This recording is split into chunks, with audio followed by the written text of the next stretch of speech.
les idées qui exposent Louis-Pierre Baltard sont des idées extraordinairement généreuses et modernes.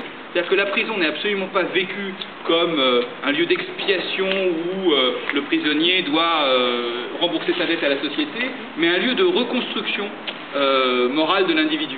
Et donc c'est en quelque sorte, par rapport à ce que 30 ans plus tard sera Antonin Louviers de l'autre côté à Saint-Paul, où on fait du quantitatif, je veux dire, c'est une prison beaucoup plus dure dans son architecture.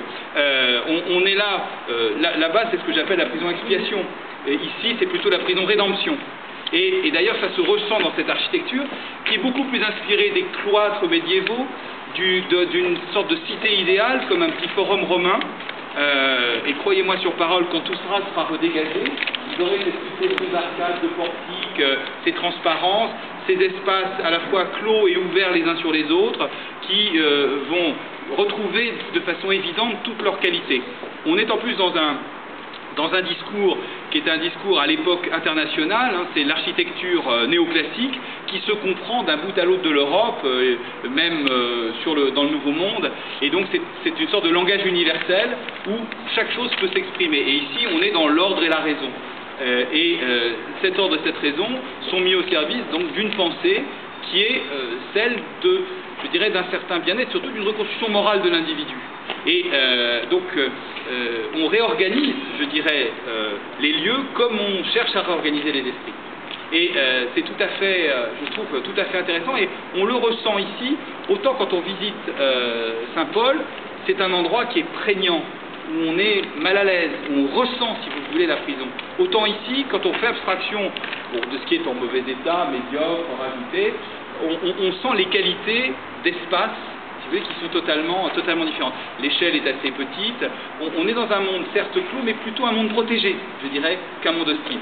Et je pense que ça va être pour nous, ça a été un guide, et je pense que ce lieu, une fois réhabilité, va être véritablement une découverte pour les Lyonnais, parce qu'évidemment, peu de gens avaient l'occasion de venir ici, et donc il y a là quelque chose d'absolument extraordinaire, et on va conserver, évidemment, nous sommes dans ce qui était une prison, donc tout l'enjeu, c'est de ce qui était un monde clos, avec sa double enceinte qui ne fonctionnait pas du tout avec l'extérieur, comment réutiliser cela pour qu'à la fois on conserve la mémoire du patrimoine et en même temps qu'une vie nouvelle, une vie ouverte, là où c'était fermé, puisse se faire jour. Donc le principe, si vous voulez, c'est qu'on a conservé tout le cœur de l'îlot, ici, qui va du quai Perrache jusqu'à la rue de Landine, avec cette scansion en 3 bâtiments principaux, le bâtiment d'administration du côté du quai Perrache, le bâtiment de la chapelle et des parloirs au centre, et le bâtiment qu'on appelle le pavillon de Landine, du côté de la rue, qui va retrouver sa volumétrie d'origine, qui était moins prégnante aujourd'hui, avec des grands portiques qui vont justement accompagner la transparence vers la rue de Landine, vers l'autre îlot, donc la faculté catholique, depuis la place des Archives. Donc c'est comme ça que ça va fonctionner.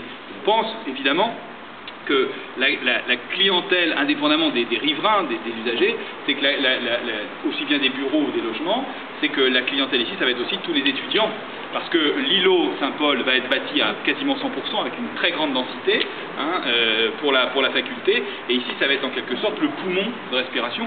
Ces espaces-là vont être traités en jardin, un peu comme des cloîtres, et on va retrouver une qualité. Au centre ici, donc dans ce bâtiment qui est la chapelle et les parloirs, au rez-de-chaussée, remplacement des anciens parloirs, ce sera une brasserie, donc un lieu de convivialité, et au premier étage, donc l'Institut de l'économie sociale et solidaire, placé sous l'égide d'Habitat Humanisme et de la faculté catholique. Donc un prolongement, je dirais, un dialogue entre les deux parties, et symboliquement aussi dans ce lieu, quelque chose qui succède, je dirais, à la chapelle, avec une idée justement de penser l'avenir de façon généreuse. Du côté du quai Perrache, où sont les nuisances, hein, soyons clairs, par rapport à malheureusement ce qui n'est pas encore, mais dont on nous dit qu'il sera un jour, on y croit, un boulevard urbain et non plus un bout d'autoroute. C'est ce qu'on est en train de faire à Paris, il n'y a pas de raison qu'à Lyon ça ne se fasse pas aussi. Donc ce seront des bureaux avec donc le bâtiment central conservé et des bâtiments qui vont être construits sur l'emplacement des 2 espaces vides et qui vont servir d'écran acoustique justement, qui vont protéger l'îlot. parce que les bureaux, évidemment, peuvent, avec la climatisation, vivre en ayant une vue sublime, parce que vraiment, on a là tout le Rhône, de l'autre côté, c'est absolument extraordinaire. Et de ce côté-là, par contre, on va avoir donc, dans le pavillon de Landines les bureaux d'habitat et humanisme, et puis donc des logements, résidences sociales, logements sociaux et logements en accession. Et on conserve également une des ailes du plan en peigne. Il y a 6 ailes en fait à peu près équivalentes, et on conserve l'aile centrale ici et le pignon de celle-ci pour lui répondre en mémoire du projet. Donc, toutes les galeries vont être dégagées, coursives, donc et vont venir comme un espace de convivialité justement, et c'est la qualité du projet. Et on va pouvoir donc les coursives qui sont ici vont être en fait pour les riverains, elles ne sont pas accessibles au grand public, elles vont ouvrir entre les cours et les jardins et elles vont être les espaces fumoirs des bureaux et des riverains. Après tout, au lieu d'être sur le trottoir, ils seront beaucoup mieux là-haut. Voilà, donc la qualité de ce bâtiment, c'est tout cela, et je crois que c'est un projet tout à fait enthousiasmant, si vous voulez, que d'être dans une façon de ressusciter le patrimoine, non pas dans une vision étroite, parce que si on va jusqu'au bout, à ce moment-là, il faut faire une prison là où il y avait une prison, mais là, au contraire, comment retrouver une nouvelle vie en se basant sur la qualité architecturale et sur l'intelligence du parti de Louis-Pierre Baltard. Donc c'est à la fois un projet qui est difficile et original, et qui supposait une réflexion que nous avons menée avec OGIC, qui a accepté vraiment, en tant que maître d'ouvrage, d'aller au bout. On a l'habitude de travailler ensemble, on a un très beau projet en ce moment sur Versailles avec la réhabilitation de l'ancien hôpital Richaud, qui là aussi est un hôpital devient des logements, des espaces privatifs au cœur de la ville. C'est aussi un très beau défi que nous avons à relever. Ici, comment réutiliser une prison, garder la mémoire et en même temps trouver, je dirais, éradiquer la partie la plus dure de cette mémoire pour que ce soit un lieu pacifié, si vous voulez, dans lequel on puisse bâtir un avenir meilleur. Je crois que c'est... Et le patrimoine là est le supplément d'âme de ce projet, avec un dialogue entre l'architecture contemporaine conçue par mon confrère Jean-Jacques Horry, le travail fin du paysagiste sur les jardins avec les traces des bâtiments anciens, la mémoire, et surtout sur des jardins différents, avec une sorte de parcours, et en cela aidé par tout le travail qui a été fait en préalable au moment du concours, avec l'urbanisme lyonnais Thierry Roche, qui nous a aidés sur l'ensemble des deux îlots. Donc j'ose espérer que ce projet sera jugé pertinent et intelligent, parce que je crois qu'on y a mis beaucoup de nous-mêmes et qu'on est assez enthousiaste à ce qui va se passer ici. En tout cas, on est confiant.